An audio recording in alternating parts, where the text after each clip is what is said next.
Ubisoft Entertainment dont le cours pourrait bénéficier de l'approbation par la Chine du lancement d'un nouveau jeu vidéo, Antoine. Oui, alors Ubisoft, effectivement, c'est un des leaders dans l'édition des jeux vidéo en France. Et il y a quand même une news qui est sortie hier, notamment la Chine. Il faut savoir que la Chine, depuis maintenant plus d'un an, avait annoncé, c'était en août 2021, donc c'est un peu moins d'un an, avait annoncé justement avoir qualifié les jeux vidéo d'opium spirituel et de drogue électronique, donc pour vous donner un ordre d'idée. Et justement, ils avaient donc bloqué les jeux vidéo en limitant notamment les moins de 18 ans. Le temps était limité de jeu, bon bref. Et maintenant, c'est de l'histoire ancienne pour la Chine qui a autorisé le lancement de 45 nouveaux jeux vidéo sur son territoire. Donc ça, c'est une très bonne nouvelle pour les éditeurs de jeux vidéo, sachant que la Chine, ça reste le premier marché mondial en termes de gamers. Alors, pour le coup, il n'y a pas eu de réaction sur le titre Ubisoft. C'est que le titre est toujours proche de ces points bas qui datent maintenant depuis très longtemps, puisque si je zoome un petit peu, on voit qu'on est sur des points bas qui datent de 2019. Et bon, pour l'instant, pas de réaction, mais il se pourrait qu'il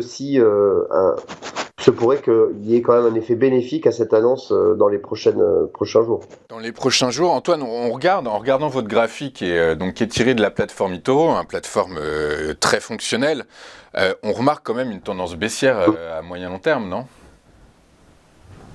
Ah oui, là, clairement, on est. Si on regarde sur du moyen long terme, on voit qu'on est clairement dans une dynamique baissière. Mhm. On voit qu'on est sur des supports historiques, puisque quand on regarde vraiment, là, je vais tracer avec vous en direct, mais quand on regarde les niveaux de support, voilà, on revient sur en fait des niveaux de 2016, c'est des sommets de 2016.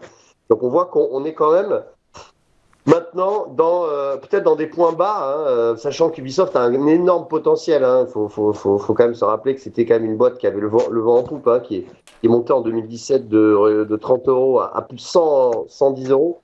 Donc, je pense que l'avenir du jeu vidéo est toujours présent et je pense que cette société, il faut toujours aussi essayer d'attraper un point bas.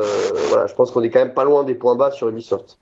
On n'est pas loin des points bas sur Ubisoft. Dans cet environnement, donc si on n'est pas loin des points bas, est-ce qu'on peut anticiper un rebond éventuellement, Antoine? Et auquel cas, identifier des zones de résistance, Alors, effectivement, alors si un rebond venait à se matérialiser, on aurait clairement un premier niveau de résistance ici qui se situe à 53 euros à peu près. Ça correspond au point haut de 2022, mais clairement, c'est un niveau de résistance qui pourrait être atteint en 2022, oui. D'accord. Et à contrario, donc un niveau de support, il nous faut deux En scénarios. support, on est dessus, c'est 37,50. Si 37,50. ça venait, voilà, si ça venait à lâcher, ben, on aurait un nouveau support ici aux alentours des 30 euros à peu près.